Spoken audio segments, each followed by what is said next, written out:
Morning, everybody. DeRocher here with a little Tom Sawyer commentary, but first, a cheesy dad joke.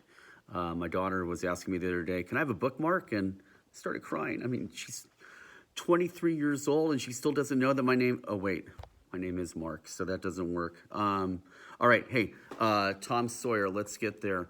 You're starting to read the book, hopefully, and you should be through the first 4 chapters at this point. Just a little recap about Tom. Tom is probably not the kid, well, maybe he is, that you might want to be friends with. If you take a look at some of his actions, he's stealing stuff from his aunt who's taken him in because he's an orphan. He's beat the crap out of some kid that he met just because he didn't like how the kid looked. He's suckered all of his friends into doing work for him while they have to give him stuff that they value while he's sitting back there eating their food and watching them do all of his work. And then at school, he's constantly getting into trouble, which, you know, some of you don't mind doing, and some of you, yeah, it's you probably want to stay away from that. But I get a kick out of him anyways, because oftentimes he reminds me of myself, and he reminds me of you guys at times as well. I think one of the coolest things about Tom is that he's very smart, and you can see how smart he is. He wants to have style when he comes up with plans, as you'll see in the book. But he's a little too smart for his own britches, where, yeah, he gets caught by Aunt Polly, the black thread as opposed to the white thread in the collar. He forgot what color she sewed it up with, so he wouldn't get caught swimming. His teacher eventually figures out that he wanted to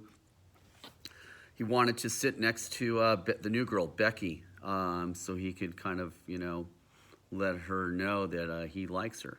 And the teacher eventually figures that out as well, because he just can't keep the ruse going. He's constantly getting caught, and his good ideas that he comes up with, he takes it too far. So you're going to see that throughout the first few chapters. When you get to chapter 9, the book takes a twist, and I'm not going to tell you because I don't think you're there yet.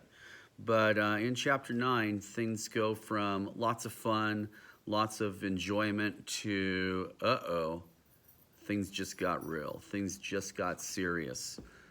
Hi, Miss Johnston. How are you? Yeah, that's happening in the book.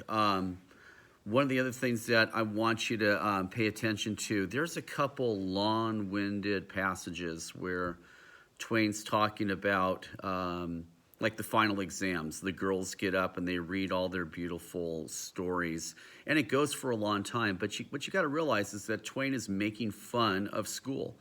He's making fun of what was happening in the classrooms at that time, where people were reading ridiculous things that they wrote down that made no sense. They were so flowery and loving, but really did nothing in the real world. They just were boring, and he's trying to point out that a lot of these things that kids were made to do back then were boring and stupid and a waste of time. You probably have felt that way sometimes in your class, so he's trying to get you to relate to that. So, you know, you could gloss over it, you could skip over it, but if you think about it as a way that Twain is making fun, I think you'll enjoy the book a little more.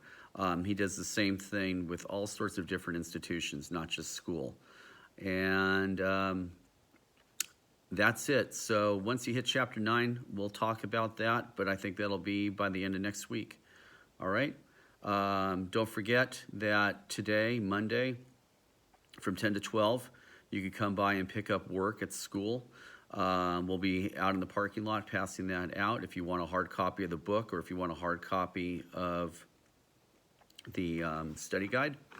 And the best way to turn in things on the study guide would be to write your answers out on a sheet of paper, take a picture of it and email it to me, or create a Google Doc and, for instance, write down chapter 1, question 1. You don't have to write down the question, just write down your answer to question 1.